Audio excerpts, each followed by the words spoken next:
हमारी हीरोइन उसके चेहरे पे स्माइल थी। वो सोचती है ये औरत ये तो मुझे मिसेस ओटिस लग रही है ना, लेकिन इनके बारे में कुछ तो अजीब लग रहा है। तो तब मिसेस ओटिस उठती हैं और हमारी हीरोइन के पास आकर उसको पकड़ लेती हैं। वो सोचती है क्या ये तो मेरी मोम की उम्र की हैं, लेकिन आखिर ये ऐसा कर क्यों रही हैं। तो तब भी मिसेस ओटिस उसको गले लगा लेती है। तो तब मिसेस ओटिस हमारी हीरोइन को गले लगाते हुए कहती है आपसे मिलकर बहुत अच्छा लगा मिस हावर्ड।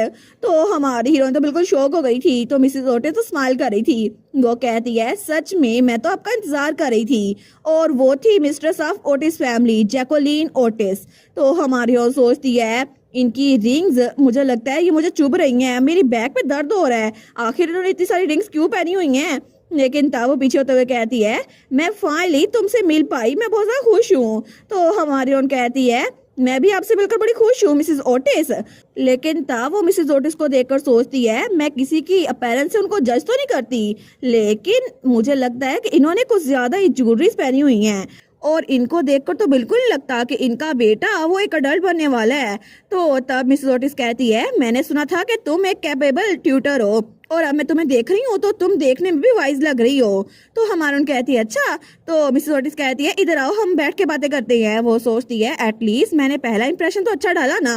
तो तब वो मिसेस ओटिस की बात मान लेती है और वहाँ सोफे पे उनके सामने जाके बैठ जाती है। तो वहाँ पे बाकी मेड्स भी आ गई थी। तो तब उनको चाय पेश की जाती है। तो मिसेस ओटिस कहती है तुमने इस बारे में सुन लिया होगा है ना, लेकिन सारे के सारे ट्यूटर्स जो हमने हायर किए थे ना वो 1 महीने बाद ही छोड़ के चले जाते हैं, ये तो बहुत बड़ा सरदर्द था। हमारून कहती है आपके लिए तो बहुत बड़ा मसला रहा होगा ना मैडम। तो वो कहती है बिल्कुल, लेकिन अब तुम जैसी कोई एक्सलेंट लड़की यहाँ पर आ गई है ना तो फिर अच्छी बात है। तो हमारी हीरोइन कहती है आप तो मेरी तारीफें की जा रही हैं। वो कहती है मैं तो सोच ही रही थी कि हमें कोई इससे बेहतर मिलेगा ही नहीं, लेकिन तभी उसने हमारी हीरोइन के सामने कॉन्ट्रैक्ट रख दिया था। वो कहती है ठीक है अब तो जल्दी से इस एम्प्लॉयमेंट कॉन्ट्रैक्ट को साइन कर दो, क्या हम इससे स्टार्ट करें। हमारी हीरोइन उस कॉन्ट्रैक्ट को देखती है। वो सोचती है एक एम्प्लॉयमेंट कॉन्ट्रैक्ट, लेकिन मेरे लिए तो ये अनयूजुअल है क्योंकि अक्सर जब भी मैं ट्यूशन पढ़ाने जाती थी ना तो मुझे बस वो कहते थे कि अब से आप यहाँ पर काम करेंगी, कोई कॉन्ट्रैक्ट नहीं होता था। वो कहती है 1 मिनट माय लेडी। तो मिसेस ओटिस कहती है फिक्र मत करो, यहाँ पे कुछ भी अजीब नहीं लिखा, यहाँ पे बस ये लिखा है कि तुम्हें हमारे घर की बातें बाहर नहीं बतानी और एम्प्लॉयमेंट पीरियड के बारे में लिखा है। तुम यहाँ मेंशन के मामलात को बाहर किसी को नहीं बता सकती और तुम्हारे कॉन्ट्रैक्ट का ड्यूरेशन 1 साल है और आउटिंग्स के लिए तुम्हें परमिशन चाहिए होगी। तो हमारी हीरोइन सोचती है ये तो बिल्कुल सिंपल चीजें लग रही हैं मुझे लगता है मुझे इसे साइन कर देना चाहिए। और तब वो वहाँ अपना नाम साइन कर रही थी। वो सोचती है मुझे लगता है मैंने ठीक फैसला किया, लेकिन जैसे उसने साइन किया था ना तो तभी वो मेड वो कॉन्ट्रैक्ट उठा लेती है। तो तब वो कहती है प्लीज ये फाउंटेन पेन भी मुझे दे दे। हमारी कहती है जी बिल्कुल। तो तब मिसेस ओटिस तो बड़ी खुश हो गई थी। वो कहती है तुम भी फैमिली का पार्ट बन चुकी हो, मैं बहुत ज्यादा खुश हूँ। तो तब वो कहती है तुमने अभी तक खाना नहीं खाया होगा ना, क्या हम थोड़ा खाना खा लें। वो कहती है थैंक यू मैडम। तो तब मिसेस ओटिस अपनी मेड से कहती है डॉक्यूमेंट्स को संभाल के रखना। वो कहती है जी मैडम। तो तब मिसेस ओटिस कहती है तुम्हें ओटिस एस्टेट कैसी लगी। वो कहती है ये तो सच में बहुत ज्यादा ब्यूटीफुल है। और तब हमारी हीरोइन स्माइल कर रही थी, लेकिन तभी वो कहती है अभी इस बारे में मैं सोच रही हूँ, तो क्या ये ठीक होगा अगर मैं आपसे बच्चों के बारे में पूछूं, क्योंकि जो लेटर मुझे रिसीव हुआ था ना उसमें बताया गया था कि मुझे ओटिस फैमिली के छोटे बच्चों को पढ़ाना होगा और जैसे कि उस लेटर में मेंशन था वो दोनों तो बहुत ज्यादा शरारती बच्चे हैं, इसी वजह से सारी की सारी ट्यूटर्स वो छोड़ के जा चुकी हैं, लेकिन इसी वजह से मुझे ये जॉब मिली थी है ना। वो कहती है मुझे लगता है ये अच्छा होगा अगर आप मुझे बता दें कि वो बच्चे किस तरह के हैं। लेकिन तब वो मिसेस ओटिस को देखती है तो वो तो उसकी बात पे फोकस कर ही नहीं रही थी, उसका फोकस तो अपनी चाय पर था। तो तब वो कहती है जिन बच्चों का तुम ध्यान रखोगी ना वो ट्विंस होंगे, एक लड़का और एक लड़की। हमारून कहती है अच्छा ट्विंस, ये तो कितने लवली है ना। तो मिसेस ओटिस वो हंसते हुए कहती है लवली, आखिर उनके बारे में क्या लवली हो सकता है, तुम जरूर मजाक कर रही होगी है ना। हमारे उन सोचती है शायद इनको लगता है कि ट्विंस होना अच्छी बात नहीं होती। वो कहती है अच्छा बच्चों की उम्र क्या है। तो मिसेस ओटिस वो कहती है मुझे जरा सोचने दो, 6 साल या फिर 8 साल। तो हमारे उन कहती है क्या आपके दिमाग में कोई एजुकेशनल डायरेक्शन है जिसकी वजह से मैं बच्चों को ऐसे पढ़ाऊं। वो कहती है नहीं मैं सब कुछ तुम पे छोड़ती हूँ, लेकिन एक बात कभी भी वो बच्चे मेरी नजर के सामने नहीं आने चाहिए। तो हमारे सोचती है क्या। वो कहती है मैं ये बात दिमाग में रखूंगी, लेकिन वो सोचती है लगता है इनको अपने बच्चे पसंद नहीं है, शायद इनको लगता है बच्चे इनको तंग करते हैं। तो वो कहती है तो क्या मैं अभी बच्चों से मिल सकती हूँ। तो मिसेस ओटिस कहती है नहीं, तुम कल मिल सकती हो, वैसे भी शाम का टाइम हो गया है और वैसे भी क्या फर्क पड़ता है, तुम आज से स्टार्ट करो या फिर कल से। और तब मिसेस ओटिस कहती है जोसेफिन, तो हेडमेट कहती है जी। तो मिसेस ओटिस कहती है टीचर बहुत ज्यादा थक गई होगी ना, तो इनको ले जाओ और उनको रेस्ट करे और इसके बाद इनको डिनर पे हमारे साथ ज्वाइन करवाना। तो हमारे उन कहती है मैडम मैं आपकी कंसर्न को अप्रिशिएट करती हूँ, लेकिन तो मिसेस ओटिस कहती है जोसेफिन जल्दी जाओ और मिस हॉवर्ड को उनका कमरा दिखाओ। तो हमारी उन कहती है क्या? तो वो मेड कहती है जी मैडम, लेकिन तब उसका सामान लेकर आगे बढ़ गई थी। तो तब वो मेड कहती है मैं हूँ जोसेफिन एंड्री, मैं यहाँ स्टेट की हेड मेड हूँ और हमने आपके लिए एक कमरा 3rd फ्लोर पे तैयार करवा दिया है जो कि बच्चों के कमरे के साथ ही है। तो तब वो सीढ़ियाँ चढ़ के ऊपर जा रही थी और हमारी हीरोइन उसके पीछे पीछे जा रही थी। वो सोचती है आखिर में मुझे बच्चों के बारे में कुछ भी पता नहीं चल सका, इसलिए मुझे लगता है मुझे बच्चों की नैनी से थोड़ी डिटेल्स लेनी चाहिए। तो तभी जोसेफिन वहाँ रुक जाती है। हमारून कहती है क्या कुछ गलत हुआ है? तो जोसेफिन कहती है मैं तो आपके कमरे की लाना ही भूल गई, मैं अभी जाकर लेके आती हूँ। हमारून कहती है कोई बात नहीं, आप बाद में लेके आ सकती हैं। वो कहती है नहीं, की बहुत ज्यादा इम्पोर्टेंट होती है, उसके बगैर यहाँ पर कोई काम नहीं चलता और अपने कमरे को लॉक करना बहुत ज्यादा इम्पोर्टेंट है। हमारून कहती है कम से कम आप लगेज तो यहाँ पे छोड़ के जा सकती है ना, लेकिन वो उसकी बातें सुनती और लगेज भी साथ लेके जा रही थी। हमारून कहती है जोसेफिन, लेकिन वो बेचारी तो पीछे अकेली लगी थी। वो सोचती है मैं क्या करूं, क्या ओटिस फैमिली के रूल्स इतने ज्यादा स्ट्रिक्ट है? मुझे लगता है यहाँ पर है ना थोड़ा मुश्किल होगा। तो तभी वहाँ पर उसको किसी के खेलने की आवाज आ रही थी। तो वो सोचती है मुझे हेडमेड ने कहा था मेरे कमरे के साथ वाला कमरा बच्चों का है ना, तो क्या बच्चे खेल रहे हैं? लेकिन तब उसे याद आता है जब मिस ओटिस ने कहा था तुम उनसे कल मिल सकती हो और बच्चों को मेरे सामने बिल्कुल मत लेकर आना। वो सोचती है चलो अच्छा हुआ वो लोग खेल रहे हैं ना, तो कोई बात नहीं, मैं कल मिल लूंगी। और तब वहाँ पे जो स्टैचूज थे वो उनको देख रही थी और थोड़ी देर बाद वो सारी पेंटिंग्स को देख रही थी। लेकिन तभी वो एक पेंटिंग के सामने जाकर रुकती है जहाँ पर एक फैमिली थी और वहाँ पर एक आदमी, उसकी वाइफ और उनका बेटा था। तो हमारी हीरोइन उस पेंटिंग को देखी जा रही थी। वो कहती है ऐसा लगता तो नहीं कि ये अभी वाली ओटिस फैमिली है। तो तभी वहाँ पर कोई आते हुए कहता है ये पोर्ट्रेट पहले लॉर्ड ओटिस का है। तो हमारी हीरोइन पीछे देखती है, वो सोचती है ये आवाज ये तो बहुत ज्यादा जेंटल लग रही है, ऐसा लगता है कि कोई बहुत ज्यादा नरम दिल इंसान है। तो वहाँ पे जो कोई भी था वो आते हुए कहता है एक्चुअली ये इससे भी ज्यादा डीपर है, ओटिस फैमिली की हिस्ट्री बहुत ज्यादा पुरानी है। तो हमारी हीरोइन खामोश होकर उसकी बात सुन रही थी। तो वो लड़का वहां आते हुए कहता है लेकिन जनरली नील ओटिस वो सबसे पहले ओटिस माने जाते हैं जिन्होंने इस फैमिली की बुनियाद रखी थी। उन्होंने बार्टन को खरीदा जो कि असल में काउंट सिल्वेस्टर की प्रॉपर्टी थी और उसके बाद उन्होंने ओटिस स्टेट बना दी। लेकिन तब आगे बढ़ते हुए कहता है ये पेंटिंग जो तुम देख रही हो ना ये नील ओटिस की है। और तब वो हमारी हीरोइन के बिल्कुल सामने आ गया था। वो कहता है आप जरूर मिस हॉवर्ड होंगी ना, नई टीचर। तो हमारी हीरोइन उसको देखती है, वो कहती है आपको पहले से पता है मैं कौन हूँ? तो वो कहता है जी बिल्कुल, मैं आपको जानता हूँ। तो तब उसकी तरफ हाथ बढ़ाते हुए कहता है मैं ओटिस फैमिली के सबसे बड़े बेटे का टीचर हूँ और मेरा नाम है रोजर्स वाल्टर। और तब हमें उस लड़के का फेस दिखा जाता है और ये वही लड़का था जो स्टोरी के स्टार्ट में उस पुरानी टीचर के साथ था।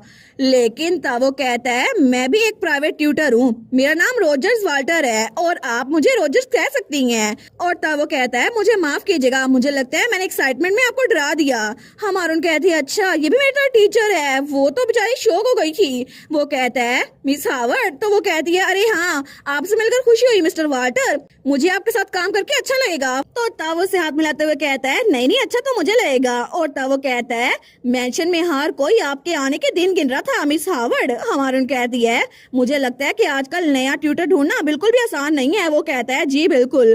तो तब उसको आंख मारते हुए कहता है यंग मास्टर की वजह से मुझे लगता है कि हमें नए टीचर का इंतजाम जल्दी करना पड़ा था और मैं खुश हूँ कि आप यहाँ पर आ गई मिस हावर्ड। तो हमारे सोचती है यंग मास्टर की वजह से, लेकिन तब वो स्माइल कर रही थी। तो तब वो कहता है फिर भी मैं ये कहना चाहूंगा कि यहाँ पर सबसे ज्यादा इंतजार आपका मुझे ही था। तो हमारी कहती है आपको मिस्टर वाल्टर? वो कहता है बिल्कुल, ये कहना थोड़ा एम्बैरेसिंग होगा लेकिन मैं बहुत जल्दी अकेला हो जाता हूँ और बार्टन एक बहुत ज्यादा ब्यूटीफुल जगह है लेकिन यहाँ पर कोई भी ऐसा इंसान नहीं है जिससे आप प्रॉपर कन्वर्सेशन कर सकें। तो तब उसको थोड़ा करीब वो कह रहा था तो हमारी हीरोइन उसको खांसी आ रही है। वो कहता है मुझे लगता है मैंने आपको अनकंफर्टेबल कर दिया मिस हावर्ड। वो कहती है नहीं नहीं ऐसी बात नहीं है, लेकिन तब उससे थोड़ी दूर हो गई थी। तो तब वो हंसने लग जाता है। हमारी सोचती है मैंने थोड़ा ओवर रिएक्ट तो नहीं कर दिया?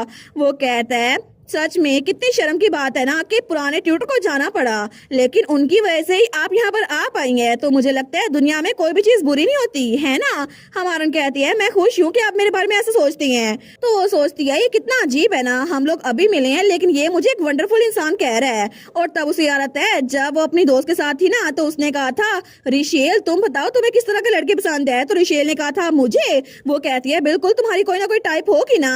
फॉर एग्जाम्पल कोई ऐसा इंसान जो क्लासिक हैंडसम टाइप में हो, या फिर मस्कुलर टाइप में, या फिर कोई बुकिश टाइप जो हर वक्त किताबें पढ़ता हो। तो हमारी हीरोइन वो सोचती है मुझे जो लड़का पसंद है, वो कहती है हैंडसम लड़के की जगह मुझे तो हैंडसम पोटैटो जरा पसंद आएगा। उसकी दोस्त कहती है पोटैटो। तो हमारे उन सोचती है मैंने एक बार ऐसा कहा तो था, लेकिन अब इनको देखकर लग रहा है कि मेरी टाइप वो हैंडसम वाली है। और मिस्टर रोजर ये तो बहुत ज्यादा हैंडसम है। तो रोजर कहता है लगता है मैं कुछ ज्यादा ही हंस रहा था। वो सोचती है शायद ये बिल्कुल वैसा ही है जैसा मेरी दोस्त के रोमांस नॉवल में होता है, जहाँ पर हम दोनों अचानक से मिल गए। वो कहती है नहीं नहीं आप बिल्कुल भी इतना हंस नहीं रहे थे, मुझे लगता है कि आप बहुत ज्यादा चेयरफुल इंसान है। वो सोचती है लगता है मुझे हैंडसम लड़के पसंद आते हैं, इसी वजह से मैं इनसे इतनी खुल के बात कर रही हूँ। तो तभी वहाँ से हेडमेट के आने की आवाज आती है। तो रोजर्स कहता है मुझे लगता है हेडमेट वापस लौट रही है, तो मुझे यहाँ से निकलना चाहिए, आप प्लीज आराम से रेस्ट कीजिएगा मिस हावर्ड। तो रिशेल कहती है ठीक है। वो जाते हुए कहता है क्या मैं आपसे एक आखिरी बात कह सकता हूँ। हमारून कहती है बिल्कुल। तो तब उसके करीब होते हुए कहता है बस एक मोमेंट। और तब वो हमारी हीरोइन की ग्रीन आइज देखकर कहता है आपकी आइज बहुत ज्यादा खूबसूरत है। लेकिन तब उसकी अपनी आंखें वो रेड कलर की थी। और तब उसके कान के पास वो कहता है मैं ये बात अपने दिल से कह रहा हूँ सिंसियरली। तो हमारी हीरोइन उसकी बात सुनकर ब्लश करने लग गई थी। वो सोचती है सच में। तो तब वो पीछे होते हुए कहता है welcome to Barton Miss Howard, मैं उम्मीद करता हूँ कि आप भी हमारी फैमिली का पार्ट बहुत लंबे अर्से तक रहेंगी। लेकिन ये कह के वहाँ से चला गया था। तो हमारी हीरोइन सोचती है क्या इसने एक बात कहनी थी इतनी सारी क्यों कह दी। लेकिन थोड़ी देर बाद हेडमेड उसको उसका कमरा दिखा रही थी। वो कहती है आपके राइट वाले डोर में सिंपल बाथरूम है जहाँ पर सारा सामान है, उसके अलावा यहाँ पे ड्रेसिंग रूम भी है। और तब उसको सारा कमरा दिखाकर कहती है एक मेड सेट टाइम पे आ जाया करेगी कमरे को साफ करने के लिए। और तब वो जाते हुए कहती है डिनर जल्दी सर्व हो जाएगा तो मैं आपको ले जाऊंगी। और उसके बाद वहाँ से निकल गई थी। तो हमारी हीरोइन कमरे में अकेली थी। लेकिन तभी वो कमरे को इधर देखती है। वो कहती है सच में ये कमरा तो बड़ा रोशन है, मुझे लगता है ये कमरा अच्छा है। और जब वो खिड़की के पास आई थी ना, वो तो बड़ी खुश थी। वो सोचती है मेरा कमरा ये तो सच में बड़ा शानदार है, लगता है कि मेरी जिंदगी थोड़ी अच्छी होने वाली है। और तब वो ओटिस फैमिली के बारे में सोचती है। वो सोचती है मिसिस ओटिस लगता है मुझे पसंद करती हैं। इसके अलावा यहाँ के सर्वेंट्स भी बहुत ज्यादा काइंड है, और मैं किसी ऐसे इंसान से मिली जो मेरा अच्छा दोस्त बन सकता है, और मुझे लगता है बच्चे भी मुझे पसंद करेंगे। ऐसा लगता है कि सारी चीजें स्मूथली जा रही हैं। और तब वो पीछे मुड़ती है। वो कहती है सबसे पहले मुझे अनपैक करना होगा। तब वो अपना कोट उतारती है, वहाँ पे हैंग करती है और बुक्स रख रही थी। लेकिन थोड़ी देर बाद वो सारी अलमारी भर चुकी थी। वो कहती है ये तो बिल्कुल परफेक्ट लग रहा है, ऐसा लगता है यहाँ पे पहले भी बुक्स थी, लगता है कि ये सारी बुक्स प्रीवियस ट्यूटर ने छोड़ी थी। लेकिन तभी वो ड्रॉर खोलती है। वो सोचती है मेरे राइटिंग टूल्स भी यहाँ पर है। लेकिन तभी वहाँ पर एक जर्नल पड़ा हुआ था। वो सोचती है ये तो किसी की डायरी लग रही है, एक वर्क जर्नल, लेकिन ये है किस बारे में। तो तब वो सोचती है शायद इसको भी पुराने ट्यूटर ने छोड़ दिया होगा, मे बी इसमें बच्चों के बारे में कुछ नोट्स हो। तो तब उस जर्नल को खोल के देखती है ताकि बच्चों के बारे में कुछ पता कर सके। लेकिन तभी उस जर्नल में से एक लेटर नीचे गिरता है। वो सोचती है ऐसा लगता है कि ये जर्नल मेरे लिए रखा गया है ताकि मैं इसको फिल कर सकूं। लेकिन जैसे वो उस लेटर को देखती है तो वो नीचे झुकती है और उस लेटर को उठाती है। वो सोचती है इसके ऊपर तो येलो इनवेलप लगा हुआ है और इसके ऊपर सेंटर का नाम नहीं है, पता नहीं इसकी अपीयरेंस तो बड़ी अजीब सी लग रही है। तो वहाँ लिखा था इन बार्टन, ये तुम्हारे लिए है, तुम्हारे पहले दिन के लिए जो कि बार्टन में है। तो तब हमारी हीरो हमें बताती है ये मेरा पहला दिन था जब बार्टन के रूल्स के साथ मेरा पाला पड़ा। और तब उस लेटर को देखी जा रही थी। वो सोचती है मेरे पहले दिन के लिए, लेकिन आखिर इसमें क्या लिखा हो सकता है। और जैसे ही हमारी हीरोइन उस लेटर को खोलती है तो वहाँ पे लिखा था वेलकम टू रोज मीनार, ये लेटर आपके लिए लिखा गया है ताकि आप अपना कॉन्ट्रैक्ट का 1 साल इस मैंशन में सेफली और पीसफुली गुजार सके। प्लीज अपने आप को इन सारे रूल्स के साथ फैमिलियराइज कर लें, और अगर आप ऐसा ना कर पाई और इनमें से कोई एक भी रूल ब्रेक किया तो प्लीज ये बात दिमाग में रखिएगा कि जो कुछ भी होगा उसकी रिस्पॉन्सिबिलिटी आप पे ही होगी। सबसे पहला रूल, चाहे आपकी कोई भी ड्यूटी हो, आपके कॉन्ट्रैक्ट का पीरियड 1 साल है और इस दौरान आप मेंशन से बाहर बिल्कुल नहीं जा सकती। और ये तो एक एब्सोल्यूट प्रॉमिस है जो पूरे रूल्स में से सबसे पहले आता है। जैसा कि मैंने मेंशन किया था, ये लेटर आपकी हेल्प के लिए लिखा गया है। दूसरा रूल, यहाँ पर इस मेंशन में कोई भी फोर्थ फ्लोर नहीं है। अगर कोई आपको सीढ़ियाँ दिखे जो थर्ड फ्लोर से फोर्थ फ्लोर पे जा रही हो तो वो सिर्फ डेकोरेशन के लिए है। अगर कोई आपको फोर्थ फ्लोर के बारे में बताए तो आपको उससे कहना होगा, मैं अभी जाकर एम्प्टी ब्रांचेस पे फ्लावर्स को ब्लूम करवाऊंगी। अब ये जवाब दे और उस जगह को छोड़ दे और सारे मसले हल हो जाएंगे और उस बच्चे को पनिशमेंट दी जाएगी। तीसरा रूल, सारे के सारे एम्प्लॉयज जो मेंशन में है ना, उनके पास अपने अपने बेडरूम्स है। इसी वजह से किसी और के बेडरूम में जाना सख्ती से मना है। लेकिन अगर कोई आपके कितना भी क्लोज क्यों ना हो, आपको अपने कमरे में इनवाइट करे तो उसी वक्त आप मना कर दें और अपनी आंखें उससे हटाए बगैर अपने बेडरूम में लौटें और 3 बार दरवाजा खोल के बंद करें। इसकी वजह से वो दोबारा आपको इनविटेशन का नहीं बोलेगा। चौथा रूल, अपना सारा का सारा काम आधी रात से पहले खत्म करके अपने कमरे में जाएं और अपने कमरे का दरवाजा अंदर से बंद कर लें और सनराइज से पहले अपने कमरे से बाहर ना निकलिएगा। कभी कभार आपको अपने कमरे के बाहर बहुत सा अजीबो गरीब आवाज सुनने को मिलेंगी, लेकिन ना आपको दरवाजा खोलना है और ना ही आपको बाहर जाके देखना है, क्योंकि मिडनाइट से लेकर सनराइज तक ये उनका टाइम है। और अगर आपको आधी रात के बाद अपने कमरे से बाहर निकलना ही पड़े तो जाके फायर को ढूंढे। अगर पॉसिबल हो सके तो फायर लेकर अपने कमरे में आइएगा और इस दौरान आपने जो कुछ भी सुना हो ना, उसको भूल जाइएगा। 5वां रूल, खाने का टाइम दिन में 3 बार आता है और उसके लिए एक जगह और टाइम फिक्स है। आपको इन्फॉर्म कर दिया जाएगा आपके पहले दिन, तो उस रूल को ब्रेक मत कीजिएगा। और अपने खाने के टाइम के अलावा मेंशन में कोई भी चीज खाना मना है और वो स्मेल ऑफ फूड के साथ बहुत ज्यादा सेंसिटिव है, स्पेशली बाहर के खाने के साथ। उसको मीट डिशेस बहुत ज्यादा पसंद है और कभी भी मीट की शॉर्टेज नहीं होती। 6वां रूल, किचन स्पेशली शेफ की जगह है, वहाँ पर किसी और को जाना अलाउ नहीं है। शेफ की पावर एब्सोल्यूट है और कोई उसको डिफाई नहीं कर सकता।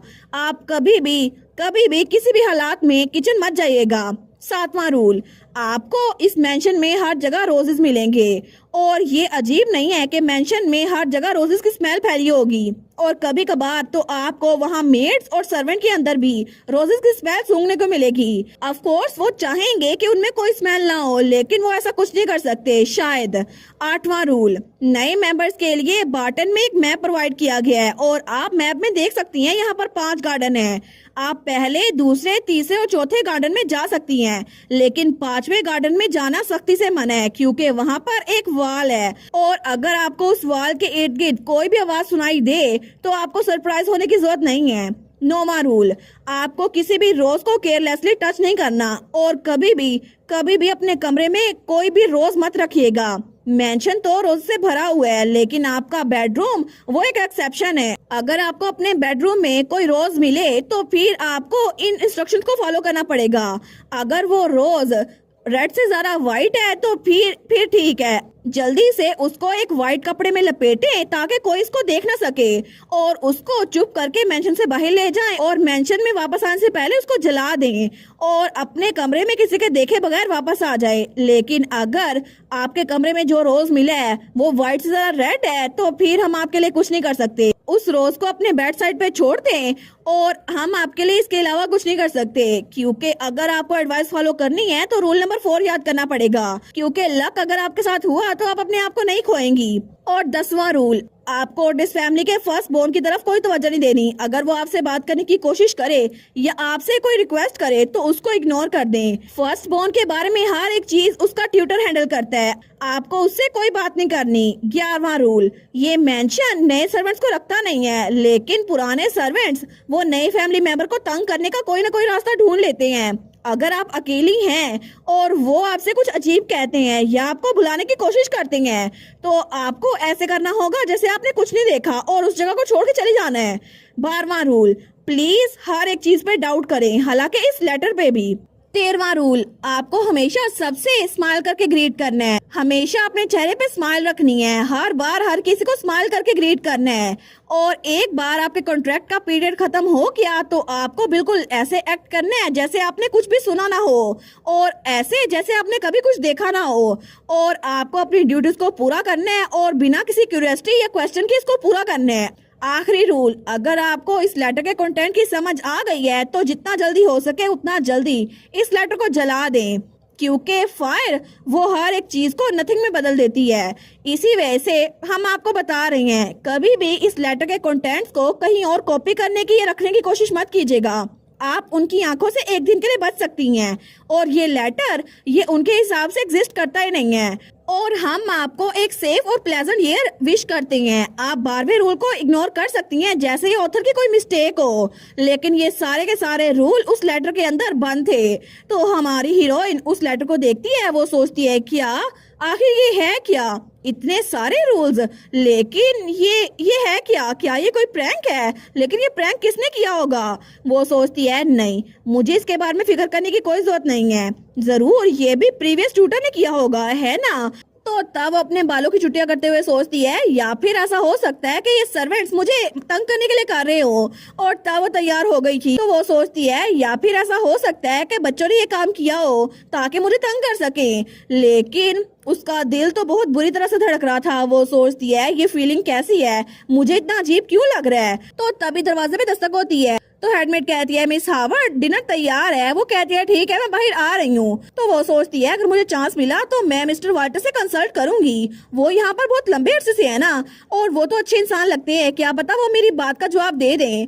और तब वो वहाँ नीचे डाइनिंग हॉल में आई थी, तो जैसे ही हमारी हीरोइन वहाँ पर आती है ना तो मिसेस ओटिस कहती है मिस हावर्ड इस तरफ आए। वो कहती है जी मैडम, लेकिन तब हमारी हीरोइन उन चेयर्स को देखती है, वो सोचती है बच्चे यहाँ पर भी नहीं है, लेकिन तब वो टेबल पर आके बैठ रही थी और वहाँ पर रोजर्स के अलावा एक और लड़का भी बैठा था। वो सोचती है मिस्टर वाल्टर के साथ एक और लड़का बैठा है, क्या ये ओटिस का फर्स्ट बोर्न है जिसको मिस्टर रोजर पढ़ाते हैं, लेकिन आखिर ये टेबल के एंड पे क्यों बैठा हुआ है। वो सोचती है लेटर में लिखा था तुम्हें ओटिस के फर्स्ट बोर्न को बिल्कुल अटेंशन नहीं देनी, तो तभी वो थोड़ा फ्लिंच होती है। तो वो सोचती है मे भी ये सिर्फ मेरी इमेजिनेशन हो, लेकिन तब वो वहाँ उस चेयर पे आके बैठ गई थी। तो मिसेस ओटिस कहती है क्या तुम्हें कमरा पसंद आया। वो कहती है जी जी बिल्कुल, ये तो बहुत ज्यादा औसम कमरा था, मुझे लगता है कि आपने मेरे लिए बहुत ज्यादा सोचा होगा। तो मिसेस ओटिस कहती है अगर तुम्हें कोई भी चीज चाहिए हो ना तो मुझे बता देना, इस मैंशन में पैसा बहुत ज्यादा है, एटलीस्ट हम तुम्हारे लिए ये तो कर ही सकते हैं। और तब वहाँ पर उनका ग्लास खाली था, लेकिन हमारे सोचती है आखिर इनका इस बात से क्या मतलब हुआ। तो तभी वो अपने सामने देखती है, लेकिन वहाँ पर मेड प्लेट रख रही थी और वहाँ पर रोजर्स वो वाइन पी रहा था। तो तभी वो उसको देखता है और उसको देखकर स्माइल करता है। तो हमारी हीरोइन वो भी थोड़ा पुरसुकून हो गई थी और मेड उसके ग्लास में भी वाइन भर देती है। लेकिन तब रोजर्स कहता है ये पहली बार है ना कि मिस हावर्ड और एलन एक दूसरे से मिल रहे हैं, है ना मैडम। तो मिसेस ओटिस कहती है बिल्कुल ये बात सच है। तो हमारी हम सोचती है एलन क्या ये उसको उसके नाम से बुला रहा है, लेकिन तब रोजर्स कहता है क्या मैं मिस हावर्ड को एलन से इंट्रोड्यूस करवा सकता हूँ। तो मिसेस ओटिस कहती है जो तुम्हारा दिल करे वही करो, क्योंकि उसके बारे में हर एक चीज तुम पे स्पुर्द कर दी है, अब उससे मेरा कोई ताल्लुक नहीं। तो हमारी हम सोचती है क्या मुझे लगा था शायद इसको ट्विंस नहीं पसंद, लेकिन ये अपने बेटे को भी पसंद नहीं करती। तो तब वो एलन को देखती है, वो सोचती है इसको सबके सामने इसकी माँ ने रिजेक्ट कर दिया, आखिर ये ठीक है या फिर नहीं। लेकिन जैसे उसकी नजर एलन पे पड़ती है तो तब उसको उसकी आईज नजर आती हैं जो कि ब्लू कलर की थी। तो वो सोचती है उस वक्त यही हुआ था, अचानक से जब मैंने एलन ओटिस को देखा था ना तो मुझे उसकी ट्रांसपेरेंट स्काई ब्लू आईज नजर आई जो कि बिल्कुल ग्लास बीड की तरह चमक रही थी, और तब वो हर एक चीज को भूलकर एलन ओटिस को ही देखी जा रही थी। तो हमारी हीरोइन सोचती है जब मैं छोटी थी ना तो तब मैं एक बुक पढ़ा करती थी, मुझे कोई कहता था रिशेल और मैं दौड़ के वहां जाती थी। तो वो वाली बुक वो तो एक स्टोरी बुक थी जो हर वक्त मैं हर कहीं लेके जाया करती थी, जिसमें एक बच्चे का जिक्र था, एक बहुत ज्यादा खूबसूरत लड़का जो कि आइस कैसल में कैद था, और वहाँ पे एक लड़की आई जिसने बहुत लंबा सफर तय किया उस बच्चे को बचाने के लिए। लेकिन वो बच्चा तो बहुत ज्यादा प्योर था, बहुत ज्यादा रेडियंट, लेकिन फिर भी वो हमेशा से उस विंटर कैसल में कैद था क्योंकि वो चाहता था वो बाहर की दुनिया में जाए, लेकिन ऐसा कुछ नहीं हो सका। वो लड़का जिसकी पूरी की पूरी दुनिया वो स्नो के अंदर दब चुकी थी, आखिर वो कितना ज्यादा खूबसूरत होगा मैं हमेशा ये सोचा करती थी। लेकिन इस वक्त मैं इस लड़के को अपने सामने बैठा हुआ देख रही हूँ, वो सोचती है ये तो बिल्कुल वैसा है जैसा मैंने उस स्टोरी बुक में पढ़ा था, इसकी आंखें ये तो ब्लू हैं और इसके बाल ये भी बिल्कुल सूरज की तरह चमक रहे हैं, लगता है कि ये वही है जो आइस कैसल में कैद था। मैं भी, मुझे लगता है इसकी आंखों की वजह से मुझे ऐसा लग रहा है।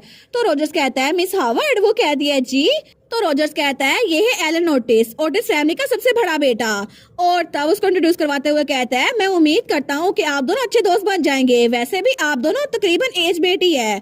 लेकिन तभी एलन कहता है मुझे ये बकवास सुनने की कोई जरूरत नहीं है। हमारे सोचती है क्या ये मुझसे ऐसे बात कर रहा है। तो रोजर कहता है बस कर दो, तुम कितनी बदतमीजी करोगे।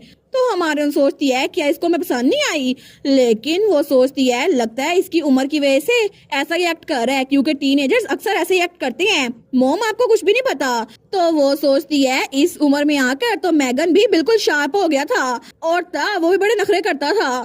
तो हमारी हीरोइन उसको ग्रीट करते हुए कहती है मैं हूँ रिशेल हावर्ड, आपसे मिलकर बहुत ज्यादा खुशी हुई लॉर्ड ओटिस। लेकिन वो उसकी बात का जवाब नहीं देता। हमारी सोचती है इसने मुझे इग्नोर कर दिया। लेकिन छोड़ो इस बात को, हैप्पी थॉट सोचो। आखिर कितने दिन होंगे जब मैं इतने गॉर्जियस लोगों के इर्द गिर्द बैठ के खाना खा रही होंगी। यहाँ पर तो हर कोई गॉर्जियस है, मैडम भी, इनका बेटा भी और मिस्टर रोजर भी। लेकिन तब वो खाना खा रही थी, वो सोचती है फिर भी यहाँ पर सिर्फ खाना मैं खा रही हूँ, ना ही मिसेस ओटिस वो खाना खा रही है और ना ही उनका बेटा। क्या इनको भूख नहीं लगी? लेकिन तब वो वाइन पी रही थी।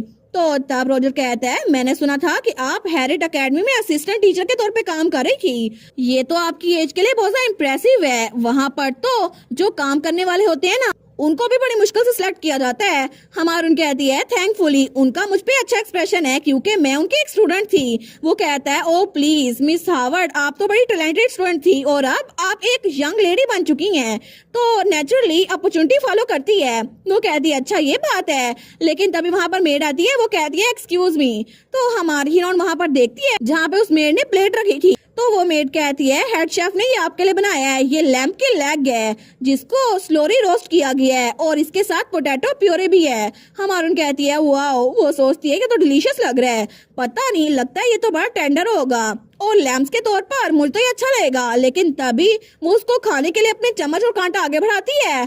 वो सोचती है लेकिन इसका टेक्सचर थोड़ा अजीब लग रहा है। तो तभी एलन ओटिस वो वहाँ टेबल पर मुक्का मारता है। हमारे सोचती है क्या इसको किस बात का गुस्सा आ रहा है, लेकिन एलन उसके हाथ में पट्टी बंधी हुई थी। तो उसका टीचर रोजर्स कहता है एलन तुम्हें क्या हुआ है। तो एलन उठता है और उसके हाथ में जो वाइन पकड़ी हुई थी ना वो उसको भी उठाता है और तभी वो सबके सामने उस वाइन को टेबल पे फेंक देता है। तो तब हमारी हीरोइन तो बिल्कुल शॉक थी। तो रोजर्स कहता है एलन आखिर तुमने ये क्या किया। लेकिन तभी वो उस ग्लास को भी जमीन पे फेंक के तोड़ देता है। वो कहता है ये सिर्फ तुम ही खाओ क्योंकि मैं तो इसको बिल्कुल नहीं खाने वाला। और तब वो उसको बड़ा घूर के देख रहा था। वो रोजर से कहता है मैं तुम्हारा कोई पालतू कुत्ता नहीं हूँ जो तुम्हारी बात मानूं और इस गोश्त को खा लूं। हमारी सोचती है क्या ये ऐसे बात कैसे कर सकता है। तो रोजर्स कहता है मैं बिल्कुल श्योर हूँ, मैंने तुम्हें बताया था कि मिस हावर्ड के सामने अच्छे से बात करना। वो कहता है फिर क्या, आखिर मुझे इस लड़की से बात करने की जरूरत ही क्या है, तुम चाहे हजारों क्यों ना ले आओ, लेकिन आखिर में सबके साथ एक तरह ही होता है और चाहे तुम जो मर्जी करो मैं कभी भी तुम्हारी बात नहीं मानूंगा। और ये कह के वहाँ से निकल गया था। तो रोजर्स कहता है कि आप ठीक है मिस हावर्ड। हमारी कहती है जी बिल्कुल, मैं हर्ट नहीं हुई। वो कहता है मुझे माफ कीजिएगा, मैं उसकी तरफ से आपसे माफी मांगता हूँ। हमारी कहती है आपको माफी मांगने की जरूरत नहीं है मिस्टर वाल्टर। वो कहता है नहीं नहीं, ये मेरी रिस्पॉन्सिबिलिटी है कि मैं यंग मास्टर एलन को मैनेज करूं, तो सारी गलती मेरी है, प्लीज उन्हें माफ कर दें। लेकिन उसकी ये बात सुनकर मिसेस ओटिस वो तो हंसने लग जाती है। तो रोजर्स कहता है मुझे लगता है आजकल वो बड़ा सेंसिटिव हो गया है। तो मिसेस ओटिस तो पागलों की तरह हंसी जा रही थी। हमारे सोचती है इनको क्या हो गया। लेकिन तभी वो कांटा लेती है और अपनी प्लेट में चम्मच मारी जा रही थी। हमारी उसको देखती है लेकिन मेट्स को कोई फर्क नहीं पड़ रहा था और तब वो मीट को देखती है और उसमें कांटा मारती है। लेकिन रोजर्स भी उसको इग्नोर करके अपनी वाइन पी रहा था। लेकिन तभी वो फिर से वो कांटा उठाती है और मीट के साथ रखे हुए सैलेड को लेती है और उसको अपने मुंह में डालते हुए कहती है मुझे लगता है कि हमें डिनर अभी बंद कर देना चाहिए क्योंकि इतना काफी है और इसके अलावा देर होने से पहले आपको अपने कमरों में लौट जाना चाहिए। हमारी कहती है जी ये वंडरफुल होगा। लेकिन थोड़ी देर बाद वो रोजर के साथ वापस आ रही थी अपने कमरे में। तो रोजर कहता है मिसेस ओटिस उनको एक नर्वस प्रॉब्लम है। हमारी कहती है क्या एक प्रॉब्लम। वो कहता है बिल्कुल, ओटिस कपल की शादी इतनी भी अच्छी नहीं चल रही और उनमें थोड़े मसले हैं। मिस्टर ओटिस तो कभी कभार ही बाटन में रहते हैं, इसी वजह से मिसेस ओटिस वो थोड़ा परेशान रहती हैं और उनके दरमियान अच्छी नहीं बनती ना, इसी वजह से उनके बच्चे भी उनसे अच्छा सलूक नहीं करते और ये अभी वाली ओटिस फैमिली ये तो बहुत सारे तरीकों में कभी भी नॉर्मल हाउस होल्ड नहीं बन सकती। तो तब उसकी तरफ हाथ बढ़ाता है। हमारी हीरोइन उसका हाथ पकड़ती है। वो सोचती है सच में। वो कहती है आप तो यहाँ पे बहुत लंबे अरसे काम कर रहे होंगे ना मिस्टर वाल्टर, ऐसा लगता है आप फैमिली का पार्ट है। वो कहता है वेल मैंने यंग मास्टर को खुद बड़ा किया है और ये तो बिल्कुल ऐसा लगता है, लेकिन मैं कभी भी ये बात ओटिस फैमिली के सामने नहीं कह सकता। मैं तो यहाँ पर तब से हूँ जब से वो छोटे बच्चे थे, तकरीबन 6 साल हो गए हैं। हमारून सोचती है क्या क्या इसका मतलब है इसको भी वो लेटर मिला था? क्या मैं इसको बताऊं कि मुझे अपने कमरे में एक लेटर मिला था? क्या मैं इससे पूछूं कि वो स्ट्रेंज रूल्स क्या हैं? लेकिन वो सारी की सारी चीजें जो लेटर में लिखी थी क्या वो सच हैं? तो रोजर उसकी तरफ देख के कहता है क्या आपको बार्टन पसंद आया मिस हावर्ड? तो हमारी हीरोइन वो फीकी स्माइल करते हुए कहती है एब्सोल्युटली, मुझे बहुत अच्छा लगा। लेकिन तब वो उसका हाथ पकड़े हुए था। वो कहता है मैं उम्मीद करता हूँ कि आप यहाँ पर सेटल हो जाएं मिस हावर्ड, हालांकि मुझे कोई शक नहीं है कि आप बहुत अच्छे से रहेंगी यहाँ पर। और तब उसका हाथ छोड़ते हुए कहता है अगली बार मैं चाहता हूँ कि आप मुझे मिस्टर वाल्टर की जगह रोजर्स कहें, और मैं सच में चाहता हूँ कि आप मुझे मेरे नाम से बुलाएं। तो हमारी हीरोइन उसकी बात का जवाब नहीं देती। तो वो कहता है ठीक है, तो मैं चाहता हूँ कि आप यहाँ पर पीसफुल नाइट गुजारे, और उसके बाद वहां से निकल गया था। लेकिन जैसे हमारी हीरोइन अपने कमरे में आई थी ना, वो उस लेटर को देखती है तो वो सोचती है ये मेंशन तो सच में बहुत अजीब है। तो वो सोचती है इस लेटर में लिखा हुआ था ये लेटर आपके 1 साल के स्टे के लिए आपकी सेफ्टी और पीस को ध्यान में रखकर लिखा गया है। लेकिन तभी वो वहां पर आतिशदान के सामने खड़ी थी। वो सोचती है अगर जो कुछ इस लेटर में लिखा है वो सच है या फिर इसके बारे में कोई ना कोई रीजन होगी, तो ऐसा लगता है कि ये घर सच में अजीब है। और तब उस लेटर का आखिरी रूल सोचते हुए उस लेटर को फाड़ देती है। वो सोचती है मुझे इसके बारे में ओवरथिंक नहीं करना पड़ेगा, चाहे कुछ भी हो जाए मैं अब यहाँ पर रहूंगी, 1 साल के लिए मुझे यहाँ पर रहना ही पड़ेगा। लेकिन तब उसने वो लेटर फाड़ कर वहां आग के अंदर फेंक दिया था। वो सोचती है इसी चीज में तो मैं बेस्ट हूँ ना, हालात के मुताबिक ढलने में, तो मैं यहाँ पर रह सकती हूँ। मुझे लगता है ये सब कुछ ठीक रहेगा, ये सारा कुछ चाहे जैसे मर्जी हो, लेकिन मुझे यहाँ पर रहना ही पड़ेगा। तो एटलीस्ट मैं इतना तो कह ही सकती हूँ ये सब कुछ ठीक रहेगा। और इसी के साथ ये वाला पार्ट यहीं पर ख़त्म। तो आप लोग बताइएगा आप लोग को ये पार्ट कैसा लगा, और वीडियो को लाइक और चैनल को सब्सक्राइब लाजमी कीजिएगा। बाकी वीडियोस का लिंक भी स्क्रीन पर नज़र आ रहा होगा, तो काइंडली उनको भी चेकआउट कर ले। और thank you so much for watching my videos. Stay safe, bye bye.